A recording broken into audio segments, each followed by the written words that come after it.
Hi, എല്ലാവർക്കും നമസ്കാരം. ഇന്ന് നമ്മളെ ചിങ്ങം ഒന്നാണല്ലോ. ചിങ്ങം ഒന്ന് എന്ന് പറയുമ്പോൾ ഒരു കാർഷിക ദിനത്തിൻ്റെ ആരംഭമാണ്. പുതിയൊരു കലണ്ടറിൻ്റെ ആരംഭമാണ്. ഒരു മലയാള കലണ്ടറിൻ്റെ ഒരു ആരംഭം കൂടിയാണ് കേട്ടോ. നമ്മുടെ കേരളത്തിലെ മിക്കവാറും എല്ലാ കൃഷിഭവനിലും ചിങ്ങം ഒന്ന് കാർഷിക ദിനമായി ആദരിക്കുകയും അതിനോടനുബന്ധിച്ച് കർഷകരെ ആദരിക്കുകയും ചെയ്യുന്ന ഒരു ചെറിയ ചടങ്ങുകളൊക്കെ നടത്താറുണ്ട്.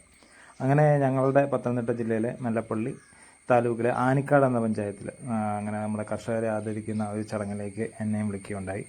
ആ ചടങ്ങിനോടനുബന്ധിച്ച് എടുത്തൊരു വീഡിയോ ആണിത്. അപ്പം ഒരു ഉച്ചയ്ക്ക് ഒരു 2 മണിയോടുകൂടിയാണ് ചടങ്ങിൻ്റെ കാര്യങ്ങളൊക്കെ ആരംഭിക്കും എന്ന് പറഞ്ഞിരുന്നത്. ഞങ്ങൾ ഏകദേശം ഒരു 2 മണിയൊക്കെ ആയപ്പോഴത്തേക്ക് എത്തി. ഏകദേശം ആ ഒരു സമയമായപ്പോഴത്തേക്കും പഞ്ചായത്ത് പ്രസിഡൻറ്റും എം എൽ എ ഇച്ചിരി താമസിച്ചാണ് വന്നത്. അദ്ദേഹത്തിന് ഒരുപാട് പണികൾ ഉണ്ടായിരുന്നു, ഒരുപാട് ചടങ്ങുകളുണ്ടായിരുന്നു. അതെല്ലാം കഴിഞ്ഞിട്ടാണ് അദ്ദേഹം വന്നത്. കർഷകർ ആയിട്ടുള്ള കുറച്ച് പേര് വന്നിട്ടുണ്ടായിരുന്നു. പിന്നെ ഏകദേശം എല്ലാ പഞ്ചായത്ത് മെമ്പർമാരും നമുക്ക് ആനിക്കാട് പഞ്ചായത്തിന് 14 വാർഡുകളാണുള്ളത്. 14 വാർഡുകളിലും മെമ്പർമാർ സന്നിഹിതരായിരുന്നു. കർഷകർക്ക് കൊടുക്കാനുള്ള മൊമെൻ്റൊക്കെയാണ് മേശപ്പുറത്തിരിക്കുന്നത് കേട്ടോ. പിന്നെ ഒരു വിളക്കൊക്കെ സ്ഥാപിച്ചിട്ടുണ്ട്. ഇപ്പം പ്രസംഗിക്കാണ്ട് വേദിയിൽ നിൽക്കുന്നത് നമ്മുടെ ബഹുമാനായ പഞ്ചായത്ത് പ്രസിഡൻ്റാണ്. നമ്മുടെ കൃഷി ഓഫീസറാണ് ഇത് പ്രസംഗിക്കുന്നത്. അപ്പം എല്ലാവരുടെയും പ്രസംഗങ്ങളൊക്കെ ആ ഒരു സമയത്തൊന്നും നമ്മുടെ MLA അദ്ദേഹം എത്തിയിട്ടില്ലായിരുന്നു. അപ്പം എല്ലാവരുടെയൊക്കെ പ്രസംഗം ഇങ്ങനെ സജീവമായിട്ട് നടക്കുന്ന സമയത്താണ് MLA അദ്ദേഹം കയറി വരുന്നത്. പായസം വിതരണമൊക്കെ ഇതിൻ്റെ ഇടയ്ക്ക് നടക്കുന്നുണ്ട്. പായസമൊക്കെ ഞങ്ങൾ റെഡിയാക്കി. ശരിക്കും പറഞ്ഞാൽ നമുക്ക് അവാർഡുകളൊന്നും ഇല്ലായിരുന്നു. നമ്മൾ കൃഷിയൊക്കെ ചെയ്യുന്നുണ്ടെങ്കിലും ഒരുപാട് സീനിയറായിട്ടുള്ള ആളുകൾക്കൊക്കെ ഉണ്ടായിരുന്നല്ലോ. അപ്പോൾ അവർക്കൊക്കെയാണ് അവാർഡുകളൊക്കെ കൊടുത്തിരുന്നത്. ശരിക്കും കർഷകരെന്ന് പറയുന്നെങ്കിലും നമ്മൾ ഈ കാണുമ്പോൾ അറിയാമല്ലോ, കുറച്ച് പേരെ ഉള്ളൂ. ഇദ്ദേഹമാണ് MLA കടന്നു വന്നപ്പോഴത്തേക്ക് എല്ലാവരും ഒക്കെ ഒന്ന് എണീറ്റ് നിന്ന് അദ്ദേഹത്തെ ബഹുമാനിക്കുന്ന, സൂചകമായി ബഹുമാനിക്കുന്ന ഒരു ഇതാണ് കാണുന്നത്. ഒരു ജനകീയനായ ഒരു MLA ആണെന്ന് പ്രതീക്ഷിക്കുന്നു. തിരുവല്ലയെ സംബന്ധിച്ചിടത്തോളം 15 വർഷത്തെ ഒരു MLA ഉണ്ടായിരുന്നു. അദ്ദേഹം ഈ വർഷം തോക്കുകയും പുതിയ MLA ആയിട്ട് ഇദ്ദേഹമാണ് ഇപ്പോൾ നമ്മുടെ MLA. അദ്ദേഹം കുറച്ചു നേരം അദ്ദേഹത്തിൻ്റെ പ്രസംഗം ഉണ്ടായിരുന്നു. എല്ലാവരും ഇപ്പം പഞ്ചായത്ത് പ്രസിഡന്റ് ആണെങ്കിലും കൃഷി ഓഫീസറാണേലും MLA ആണേലും ഒക്കെ പറയുന്നത് കർഷകരെ ഞങ്ങൾ സഹായിക്കും, കർഷകരെ രക്ഷപ്പെടുത്തും എന്നൊക്കെയാണ് പറയുന്നത്. നമുക്കറിയാം, നമ്മുടെ സർക്കാരാണേലും ഒക്കെ കർഷകർക്ക് വേണ്ടി എന്ത് ചെയ്യുന്നു എന്നൊക്കെ അറിയാം. നമുക്ക് പിന്നെ എപ്പോഴും നമ്മളെ കുറ്റപ്പെടുത്തുന്നത് ശരിയല്ലല്ലോ. അപ്പം രക്ഷിക്കും, സഹായിക്കും എന്നൊക്കെ ഇദ്ദേഹം ഒരുപാട് വലിയ വാഗ്ദാനങ്ങളൊക്കെ നമുക്ക് തരുന്നതൊക്കെ നമുക്ക് കുറേ നേരം വീട്ടിലുണ്ട്. കർഷക ദിനത്തിന്റെ ഏറ്റവും വലിയ ഉദ്ദേശം അതാണ്. നല്ല കർഷകരെ നമ്മൾ ആദരിക്കുക. അവരെ ആദരിക്കുന്നത് എന്തിനാണെന്ന് ചോദിച്ചാൽ അവരുടെ സേവനത്തെ നമ്മൾ നന്ദിപൂർവ്വം സ്മരിക്കുക മാത്രമല്ല, മറ്റുള്ളവർ അതൊരു പ്രചോദനം കൂടി നൽകുകയാണ്. കേരള ഗവൺമെന്റ് ഇക്കാര്യത്തിൽ പ്രതിജ്ഞാബദ്ധമാണ്. നിങ്ങൾക്കറിയാം, വെള്ളപ്പൊക്കം ബാധിച്ച തിരുവല്ലായ മുഖ്യമന്ത്രി അടക്കം 5 ദിവസമാണ്. ആ പ്രദേശത്തെ ജനങ്ങൾക്ക് പറയാനുള്ളത് റോഡിന്റെയും തോടുകളുടെയും ഇടി കിട്ടുന്നതും കൃഷിക്കാരുടെ കാർഷിക പ്രശ്നങ്ങളുമാണ്. ഏറ്റവും അവസാനം വന്നത് കൃഷിമന്ത്രിയാണ്. അദ്ദേഹം 2 മണിക്കൂർ ചെലവഴിച്ചു. തിരുവല്ല നിയോജകമണ്ഡലത്തിന്റെ എല്ലാ പ്രദേശത്തിന്റെയും ആവശ്യം ഉൾക്കൊണ്ടുകൊണ്ട് തിരുവല്ലയ്ക്ക് ഒരു കർഷക പാക്കേജ് നമ്മുടെ മന്ത്രിയുടെ ആവശ്യമുണ്ട്. ഈ കൃഷിക്കാരനെ പ്രോത്സാഹിപ്പിക്കണം. അവനെ ഒരിക്കലും മനസ്സ് പഠിപ്പിക്കരുത്. ഞാൻ ഇന്ന് കടന്നു വന്ന 7-8 പഞ്ചായത്തിൽ, ഉൾപ്പെട്ട പഞ്ചായത്തിൽ ഏറ്റവും വലിയ ഒരു 10 യുവ കർഷകരെ ആദരിച്ചു. നിങ്ങൾ വിചാരിക്കുന്ന പ്രായമായവരില്ല. 20 വയസ്സ്, 25 വയസ്സ്, 30 വയസ്സ് വരെയുള്ള ചെറുപ്പക്കാർ. അതിൽ 25 പശുക്കളുള്ള ക്ഷീര കർഷകരെ ഞാൻ കാണുകയുണ്ടായി.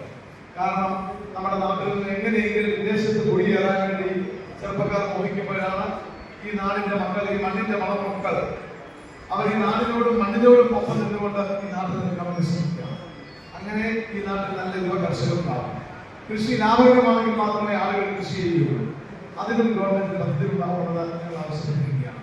നഷ്ടം സഹിച്ച ആരും ഒരു ബിസിനസ് നമ്മുടെ നാട്ടിൽ ചെയ്യാൻ പാടില്ല. അതുകൊണ്ട് കർഷകരെ പ്രോത്സാഹിപ്പിക്കുന്ന ഈ കർഷക ദിനം ആനിക്കാടിനെ സംബന്ധിച്ചിടത്തോളം വലിയ ബുദ്ധിമുട്ടുകളും പ്രകൃതി ദുരന്തങ്ങളും ഒന്നും ഉണ്ടാകുന്ന ഈ പ്രാവശ്യം നിങ്ങൾക്ക് നമ്മുടെ കൃഷിയിടങ്ങളിലൊക്കെ ആവശ്യമായ എല്ലാ സൗകര്യങ്ങളും ഉണ്ടാവണം. കർഷകർക്ക് മുമ്പോട്ട് കൃഷി ചെയ്യാനുള്ള പ്രചോദനം ഉണ്ടാവണം.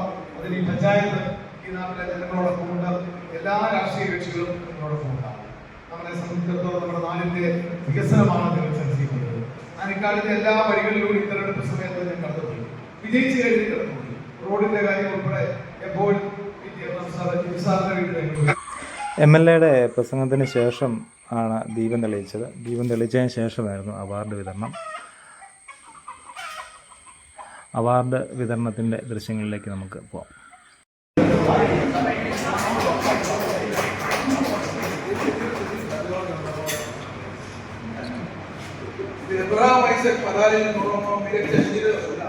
മികച്ച ശീലകർഷകർ മികച്ച കർഷക തൊഴിലാളി ശ്രീ ജോസ് ടി ജോൺ തെക്കനാടിന്റെ കർഷകർ ജോസ് ടി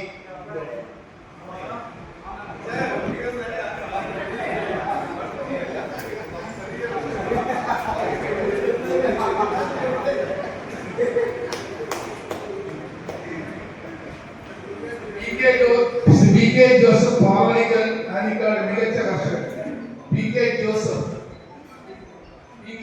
പ്രധാനം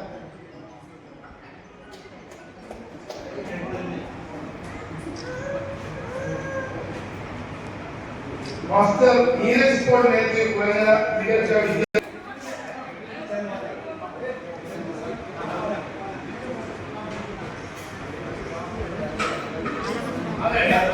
വർക്കിംഗ് ജോൺ ജോർജ് വാഴപ്പഴി കൊച്ചുവാക്കൽ മികച്ച യുവ കർഷകൻ വർക്കിംഗ് ജോർജ്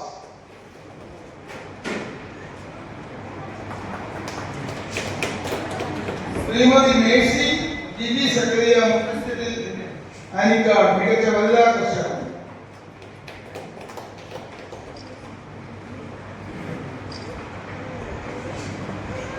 ശ്രീ കൃഷ്ണൻ മോചനയിൽ നിന്ന് മികച്ച SC കർഷകൻ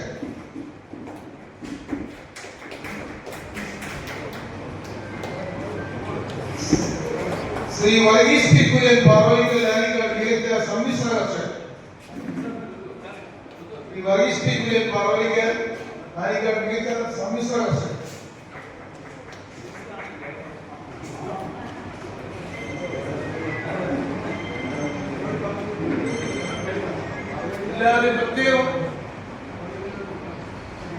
എല്ലാവരെയും പ്രത്യേകമായിട്ട് അഭിനന്ദിക്കുന്നു. വരും വർഷങ്ങളിൽ കൂടുതൽ വിജയങ്ങൾ കൈവരിച്ച് നിങ്ങൾ വീണ്ടും അവാർഡുകൾ നേടാൻ ഈശ്വരൻ ഇടയാകട്ടെ എന്ന് ആശംസിക്കുന്നു. പ്രിയമുള്ള MLA ഇവിടെ വന്ന് ഈ പരിപാടിയിൽ പങ്കെടുക്കുകയും നമുക്ക് വേണ്ട നിർദ്ദേശങ്ങൾ തരികയും ഈ കർഷകരെ ആദരിക്കുകയും അതിൽ പങ്കെടുത്ത അദ്ദേഹത്തോടുള്ള പ്രത്യേകമായ നന്ദി അറിയിക്കുന്നു.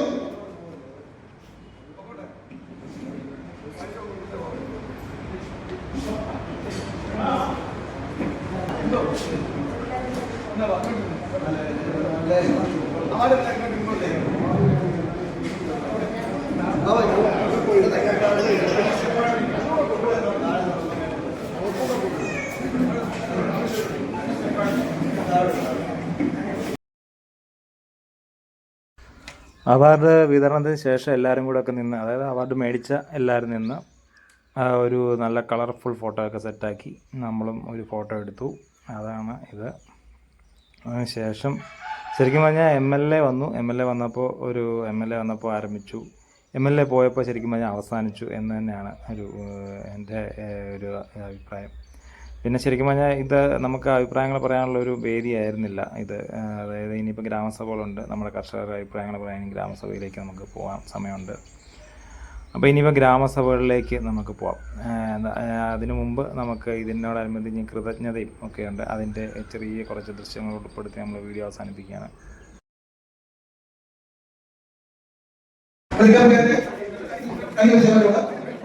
Ini